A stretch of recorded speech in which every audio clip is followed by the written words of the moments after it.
Assalamualaikum warahmatullahi wabarakatuh. Oke, jadi teman-teman, di video kali ini kelompok kami akan membahas tentang politik Nabi di Madinah dan di Mekah, beserta dengan isu dan juga solusinya. Tapi sebelumnya, perkenalkan, saya Yunita Nurain. Saya Salma Kamila Ananda. Saya Angelina Natasha. Saya Lutfia. Saya Cindy Kaputasari. Jadi, ayo teman-teman disimak videonya. Sistem politik di Mekah pada masa sebelum dan selama kehidupan Nabi Muhammad SAW memiliki beberapa konteks penting. Sebelum Nabi Muhammad diangkat menjadi Rasul, Nabi sudah terlibat dalam urusan politik dan sosial di Mekah. Nabi Muhammad berusaha menciptakan perubahan dalam tatanan sosial yang didasarkan pada ketuhanan yang Maha Esa. Namun upaya ini berlawanan dengan kepercayaan tradisional suku Quraisy, sehingga hal ini memicu perlawanan terhadap Nabi Muhammad. Pada tahun-tahun awal Islam, Nabi Muhammad dan para pengikutnya menghadapi penindasan dari penguasa Mekah. Mereka mengalami berbagai bentuk perlakuan buruk seperti blokade ekonomi dan penganiayaan. Pada masa Nabi Muhammad di Mekah sebelum hijrah ke Madinah, sistem politik yang berlaku adalah otoritas suku-suku Quraisy. Mekah tidak memiliki pemerintahan pusat yang kuat, melainkan dipimpin oleh pemimpin suku-suku yang membentuk koalisi informal. Sistem politik ini didasarkan pada hukum, adat, dan tradisi suku-suku Arab.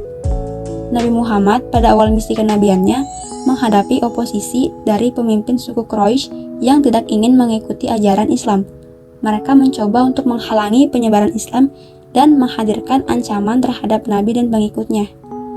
Setelah hijrah ke Madinah, Nabi Muhammad memainkan peran politik yang lebih sentral. Di Madinah, beliau membantu membentuk konstitusi pertama dalam sejarah Islam yang mengatur hubungan antara Muslim dan non-Muslim di kota tersebut. Konstitusi Madinah membentuk dasar bagi pemerintahan Islam pertama.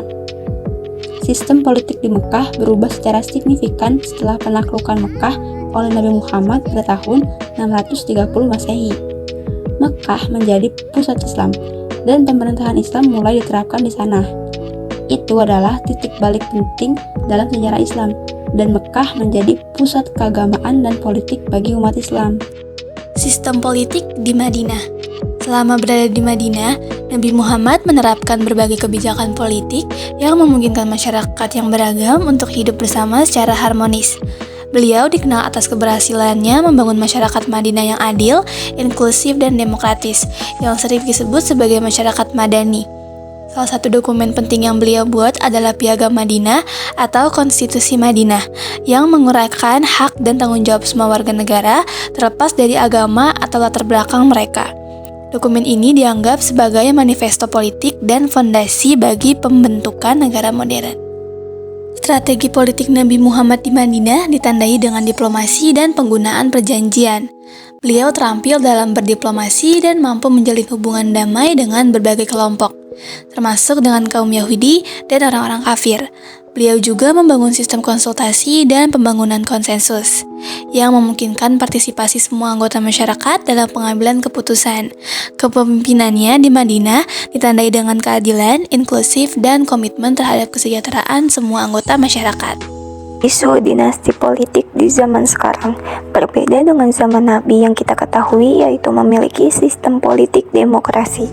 Politik pada zaman sekarang banyak sekali di dalamnya orang-orang yang haus akan kekuasaan. Contohnya pada zaman sekarang banyak sekali isu-isu terkait pemimpin Indonesia, yaitu Jokowi, yang banyak dibicarakan pada akhir-akhir ini. Setelah beliau gagal mendapatkan dukungan publik dari partai politik untuk memperpanjang masa jabatan sebagai presiden, beliau memakai cara yang sepintas demokratis untuk tetap berkuasa dengan menyokong Prabowo dengan memasangkannya dengan anaknya, yaitu Gibran Rakabuming, sebagai Capres dan Cawapres 2024. Maka dari itu, politik di Indonesia sekarang ini hampir menganut sistem dinasti politik yang dimana banyak anak-anak dari para pejabat yang lebih mudah untuk terjun ke dunia politik karena adanya pengaruh dari orang tua. sehingga lebih rentan terjadi KKN atau korupsi, kolusi, dan nepotisme, yang mana keluarga dari para politikus ikut terjun dalam bidang politik walaupun itu bukanlah bidangnya. Di banyak negara, politik dinasti memang tidak dilarang, tapi ia merusak demokrasi karena menodai fairness dalam sistem pemilihan. Beberapa solusi terkait isu tersebut antara lain yang pertama, reformasi pemilihan dengan mengganti sistem pemilihan dengan metode yang lebih inklusif seperti pemilihan proporsional yang dapat mengurangi peluang dinasti politik. Yang kedua, ada batasan masa jabatan dengan menetapkan batasan untuk berapa lama seseorang dapat menjabat dalam posisi politik tertentu sehingga mencegah pemimpin politik dan keluarganya terlalu lama berkuasa.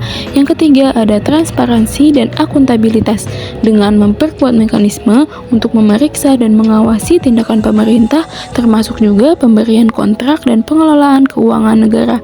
Yang keempat, ada pendidikan politik yaitu dengan meningkatkan pemahaman agama juga umum kepada masyarakat tentang pentingnya pemilihan yang adil dan inklusif serta bahaya dinasti politik. Yang kelima, ada mendorong partisipasi publik, memotivasi warga negara untuk aktif terlibat dalam politik dan mencari pemimpin yang tidak terkait dengan dinasti politik.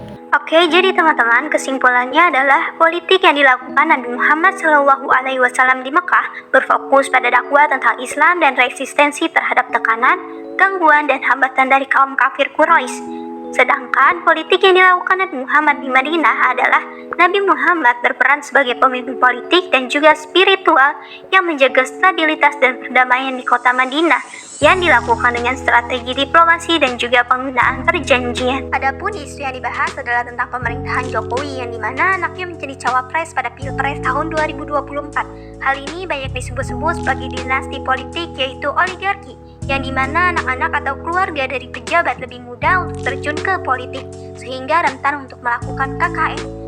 Untuk solusinya bisa dengan reformasi pemilihan, batasan masa jabatan, transparansi dan akuntabilitas, pendidikan politik, dan mendorong partisipasi publik.